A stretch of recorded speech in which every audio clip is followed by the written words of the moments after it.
수상 안전 리더 관련 이야기를 좀 시리즈로 한번 해보려고 합니다. 음, 10년 정도 해양 레저 스포츠 관련 업무를 해오면서 제 그거에 관련된 얘기도 하고 그렇습니다. 이번 주제는 지금은 생존 수영에 관해서 이야기하고 있는데 생존 수영에 관한 이야기를 하고 있는데 첫 번째는 이제 적응하기에 대해서 이야기를 했고 물에 적응하기. 생존 수영을 배우는 입장에서 특히 어린 학생들 같은 경우 뭐 물에 적응하는 어른들도 사실 바닷물을 한 번도 안 들어가 봤거나 아니면 바다에서 수영을 안 해봤거나 바다를 무서워하는 사람들 같은 경우에는 적응하기 단계가 필요하다라고 생각이 듭니다. 어, 첫 번째로 적응하기 단계에는 이야기를 했고 이제 두 번째로는 실제 생존 수영에 대한 이야기를 좀 하려고 합니다. 물에 빠졌을 때 생존 수영을 통해서 어떻게 이제 위험에서 벗어날 수 있느냐. 그러면 생존 수영을 할 줄 알아야 되는 거죠. 그리고 이제 두 번째는 이게 두 가지 경우가 있는데, 그냥 빠진 경우, 맨몸으로 빠진 경우하고, 구명조끼를 입고 빠진 경우. 구명조끼를 입고 빠지는 경우는 뭐 탈출의 경우도 있을 수 있어요. 예를 들어서 선박에 불이 났다거나, 하는 경우에 아니면 뭐 구명조끼를 입고 보트를 탔는데 보트가 어딘가에 부딪혀서 파도에 부딪혀서 전복이 됐다거나 이런 경우. 그러니까 예를 들어서 뭐 수상 레저를 하고 있는데 레저 활동하다가 갑자기 그 구명조끼를 입고 있는데 튜브가 사라졌다거나 아니면은 그 구명조끼 안 입고 튜브 타다가 바람에 밀려서 튜브가 사라진다거나 이런 상황인 거예요. 그랬을 때 이제 생존 수영을 할 줄 아는가 모르는가에 따라서 이제 위험한 경우가 생기고 또 이제 안전한 경우가 생긴다 이렇게 보는 겁니다. 생존 수영 이제 물에 적응을 했으면 생존 수영을 하는 가장 중요한 것은 뭐냐면 수영을 잘하는 게 아니에요. 생존 수영은 수영을 잘하는 거는 뭐 수영 선수 있을 수 있고 아니면 인명구조 자격증을 가진 사람들 같은 경우에는 기본 수영은 해요. 접배평자 기준으로 해서 기본 수영을 하는데 그냥 일반인 생존 수영을 배운다 그러면 수영을 배우는 게 아니고 또 그 사람이 수영을 하든 못하든 그게 중요하진 않아요.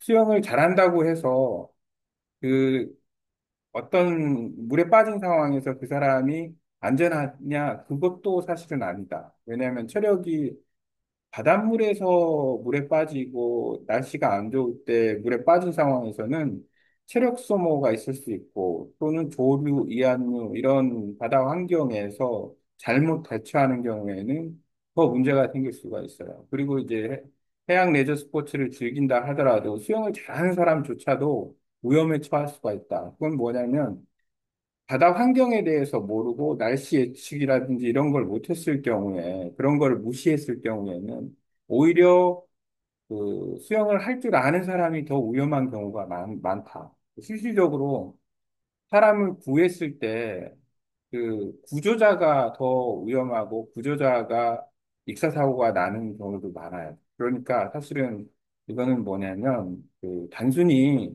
수영을 잘한다고 해서 생존 수영을 잘하느냐 이 개념은 아니다. 둘 다 해당이 되는 겁니다. 수영을 못하는 사람도 수영을 잘하는 사람도 생존 수영에 관해서는 목적은 생존이지, 목적은 생존이에요. 그러니까 물속에서 생존하는 방법이 있고 물 밖으로 나오는 방법이 있고 이런 거죠. 그러면 물속에서 생존을 하려면 어떻게 돼요? 내가 개인적으로 물속에 있으면 누군가가 구조를 해야 되는 거예요. 그리고 내가 물 밖으로 나오는 거는 어찌 됐든 스스로 물 밖으로 나오는 거니까 스스로 구조를 하는 거예요. 그래서 이제 그 두 가지 측면이 있는데 이제 첫 번째 기준으로 봤을 때는 이제 구조를 기다리는 생존 수영이 이제 초점이다라고 보면 됩니다. 구조를 기다리는 생존 수영. 그러면은 자 물에 빠졌는데 발이 닿는다? 그러면은 뭐 걸어 나오면 되죠. 핵심은 그거예요. 물에 빠졌을 때 발이 안 닿는다. 이런 거. 또 한 가지 우리가 잘 알고 있어야 될 것 중에 하나가 뭐냐면은 대부분의 물에 대한 경험이, 적응이 안 돼 있고 물에 대한 경험이 없는 사람은 가슴 깊이에서도 발을 땅에 대지 못하는 경우도 있어요. 그게 어떤 경우냐면 튜브를 탔거나 구명조끼를 입었거나 아니면은 그냥 허우적대거나 이랬을 경우에는 이 바다는 조류가 있거나 아니면 파도가 있거나 이렇고 그다음에 기본적으로 사람이 몸이 물에 뜹니다. 물에 뜨기 때문에 내가 이 팔이나 어떤 동작을 잘해서 팔 동작을 잘 하고 안정감을 찾은 다음에 이렇게 꿋꿋이 물 위에서 쓸 수 있는 건데 일반적으로 그 우리가 누구나 다 설 수 있을 거라고 생각하면 착각이라는 거예요. 왜냐하면 그 물에 빠졌을 경우에 가슴밖에 안 닿는데도 당황을 하면 허우적대요. 허우적대한다라는 건 뭐냐면 사람 머리가 무겁기 때문에 이렇게 기울어지는 거예요. 바다가 이렇게 서 있는 게 아니라 이렇게 기울어져요. 그러면 어떻게 돼요? 가슴이 닿 있어도 발이 땅에 안 닿는 거예요. 그러면 어떻게 돼요? 물 먹는 거예요. 그러니까 목밖에 안 닿는데 어떻게 익사사고가 났지? 어떻게 사람이 이렇게 그 정신을 못 차리고 그 익사사고가 나지? 좀 이상하네? 그런 환경이 있기 때문에 그런 겁니다. 그렇기 때문에 사실은, 사람이, 물에 적응하지 못한 사람이 물에 빠졌을 때는 주의 깊게 봐야 돼요. 특히 어린아이들 같은 경우에는 뭐 무릎밖에 안 닿는데도 불구하고 막 허우적대요. 물 위에서 막 수영하는 것처럼, 수영 잘하네? 이렇게 생각하면 절대 안 된다는 거예요. 머리가 무겁기 때문에 머리를 받고 땅을 지금 허우적대는 이게 수영하는 게 아니라 지금 발이 땅에 안 닿아서 허우적대는 거예요. 그러면은 낮은 곳에서조차도 물을 먹고 자칫 잘못하면 누군가가 그 사람을 구조하거나 확인해 주지 않으면은 그냥 위험해질 수가 있는 거예요. 그래서 그 부분에 대해서 잘 알아야 된다라는 게 중요한 포인트 중에 하나고. 그리고 이제는 이제 발이 닿아요. 이제 그러면 물에 적응한 단계니까 이제 발은 닿겠죠. 그러면은 그 사람은 좀 안전할 거예요. 그냥 걸어 나오면 되니까. 파도가 있을 경우에도 조금 그런 얘기가 좀 달라지는데 이 바다라는 곳은 상황이 계속 달라지니까 또 한편으로는 이런 것도 있어요. 예를 들어 발은 닿는데 파도가 세요. 그러면은 지형에 따라서 이게 들어온 만큼 빠져나가기 때문에 사람이 빨려 나가요. 그러면 어떻게 되냐? 처음엔 발이 닿았는데 나중에 일어서 보니까 발이 안 닿는 경우가 있어요. 그리고 또 한 가지 더 위험한 거는 대부분 그런 경우에 사고가 많이 나는데 가슴까지 분명히 닿는데 나중에 오다 보니까 머리까지 물이 들어가요. 이건 지형의 문제다. 어떤 지형에 따라서는 해수욕장조차도 높이 차이가 50cm 이상 나는 경우도 있어요. 그러니까 깊이 들어갔는데 50cm만큼 얕고 앞쪽인데도 50cm만큼 깊고 이런 상황이 있을 수가 있다. 그래서 그거는 지역 환경을 잘 알아야 된다. 그래서 이런 환경, 좀 변화가 심한 환경에서 활동할 경우에는 꼭 구명조끼를 입어야 된다라고 보면 됩니다. 이런 구명조끼를 안 입고 날씨가 좀 상황이 안 좋은 상황에서 만약에 어떤 1대1로 뭐 케어한다 하더라도 사실은 위험해요. 왜냐하면 서로 수영을 잘해도 맨몸 케어는 사실상 잘하는 사람조차도 위험한데 1대1이 아니고 뭐 1대2 이러면 답이 안 나오는 거예요.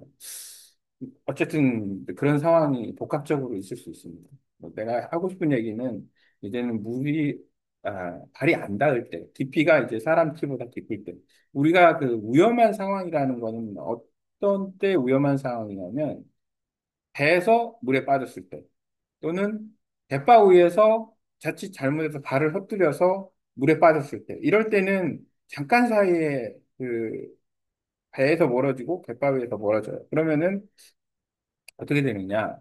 그냥 깊은 물에 이제 빠지게 되는 겁니다. 그게 이제 날씨에 따라서는 잔잔할 수도 있고, 또는 대부분의 경우가 이제 약간 파도가 있는 경우가 많겠죠. 왜냐하면, 불안한 상태에서 물에 빠지기 때문에. 그랬을 경우에 내가 수영을 할 줄 알면 생존 수영하고 매칭하기가 쉽겠죠. 왜냐하면 내가 어쨌든 제가 수영할 줄 알면 잠깐이라도 버틸 수가 있습니다. 그러니까 수영할 줄 모르는 경우에 이제 생존 수영의 효과가 있는 거예요. 생존 수영을 배우면 수영할 줄 몰라도 물에 떠 있을 수 있다. 앞부분에 적응하기 단계에서 호흡하기에 대한 이야기를 했지만 그 호흡하기까지 포함해가지고 이제 물이 잔잔하다 그러면 어떻게 해요? 누워뜨기를 하면 됩니다. 하늘을 보고 머리를 뒤로 젖히고 누워뜨기를 하면 돼요. 그래서 그 생리수영 연습을 하는 거죠. 그 다음에 이제 만약에 파도가 치거나 이러면 누워뜨기를 한다 그러면은 이 코나 입으로 물이 들어갈 수 있게 있어서 당황할 수 있어요. 그러면은 어떻게 해야 되느냐? 일단은 중요한 건 사람이 몸이 뛸 수 있다라는 것을 내가 알아야 된다라는 거예요. 생존 수영을 통해서. 그러면 불안하지가 않은 거죠. 그러면은 예를 들어서 엎드려 뛰기라든지 뭐 예를 들어서 해팔 뛰기라든지 그런 뛰기 자세를 하고 다시 고개를 들고 이걸 반복을 해주는 거예요. 호흡도 하면서. 그러면은 체력 저하가 안 되는 거죠. 아, 이게 반복적으로 잘 돼서 하면, 보통 우리가 이제 수영을 하면서 이병 또는 약간 배영 정도 해서 이병 형태로 가서 보통은 오랫동안 머무르는데, 그거는 체력 소모가 좀 있어요. 수영을 잘하는 사람 기준으로 할 수 있는 얘기지, 수영을 한 번도 안 한 사람이 그걸 할 수가 없어요. 그러면은 두 가지를 병행할 수 있으면 좋다. 배영, 물이 이제 들어오면 이제 물을 먹을 수 있으니까 다시 이제 그 해파리처럼 머리를 대고 어쨌든 중요한 건 핵심은 패닉에 빠지지 않고 어느 정도 떠 있는 거예요. 또 팔을 허우적거리면은 안 된다. 왜냐하면 그러니까 허우적거리는 걸 잘해도 쓸 수 있습니다. 하지만 너무 허우적거리는 게 팔을 너무 허공으로 올리게 되면 효과가 없어요. 근데 수면에서 허우적거리면은 사람이 안 가라앉습니다. 이거는 이제 수영하는 거하고 똑같은 효과가 있어요. 발도 거기서 허우적거리면 더 좋고. 그러니까 허우적거린다고 해서 빨리 물에 가라앉는 건 아니다. 근데 허우적거려가면서 그게 이제 수영하듯이 허우적거리면 효과가 있고 거기서 호흡만 잘해도 상당한 시간 동안 다른 사람들이 구조할 상황에서 이렇게 시간을 벌 수가 있다. 근데 중요한 건 뭐냐면 생존 수영에 대해서 내가 배우지 않은 사람들 같은 경우에는 그냥 패닉이 오는 거예요. 그냥 패닉이 와서 허우적 거리다가 그냥 물속에 가라앉습니다. 근데 생존 수영을 적절하게 배우고 충분한 경험이 있는 사람들 같은 경우에는 아, 당황을 덜 한다. 당황을 할 수밖에 없지만 당황을 덜 하게 돼서 어쨌든지 간에 가능한 오랫동안 떠 있을 수 있다. 뭐 심지어 이제 뭐 한 시간도 있는 사람도 있어요. 수영도 못 하는데 생존 수영만 아는 거예요. 그럼 구조 확률이 훨씬 높아지는 거죠. 그 사람들 같은 경우. 그렇게 해서 이제 구명조끼를 안 입고 한 거예요. 근데 구명조끼를 입고 생존 수영은 훨씬 더 유리한 거죠. 그래서 수상 활동을 할 때 구명조끼를 입는 이유 중에 하나는 바로 그런 부분 때문에라고 보면 되고, 이제 구명조끼를 제대로 입어야 된다. 특히 생명줄이라고 하는 쉽게 말하면 아래쪽에 매는 줄이 있어요. 그 줄을 꼭 차야 된다. 안 그러면 이 구명조끼가 오히려 올라와서 오히려 호흡을 방해할 수도 있습니다. 구명조끼 제대로 입는 방법, 그리고 구명조끼 입고 수영하기. 이것도 좀 해둘 필요가 있어요. 그러니까 어차피 수영 못하는 사람은 생존 수영을 할 줄 알더라도 수영에서 나오긴 어렵습니다. 구조를 기다려야지. 근데 수영 못하는 사람은 구명조끼를 입었을 때 적절하게 그 구명조끼 입고 수영하는 훈련을 좀 하면 충분히 빠진 곳에서 빠져나올 수 있다. 그럼 안전해집니다. 그래서 구명조끼가 확실히 도움이 오늘은 생존수영 관련해서 어떤 상황이 위험한 상황인지에 대한 이야기를 좀 해봤습니다. 이 내용을 음성 쓰기로 해서 좀 콘텐츠를 AI를 돌려서 그 내용을 가지고서 블로그 글도 쓰고 영상에 어떤 내용으로 이야기를 했는지 또 첨가를 하겠습니다. 수상안전 리더에 관한 콘텐츠 만들기.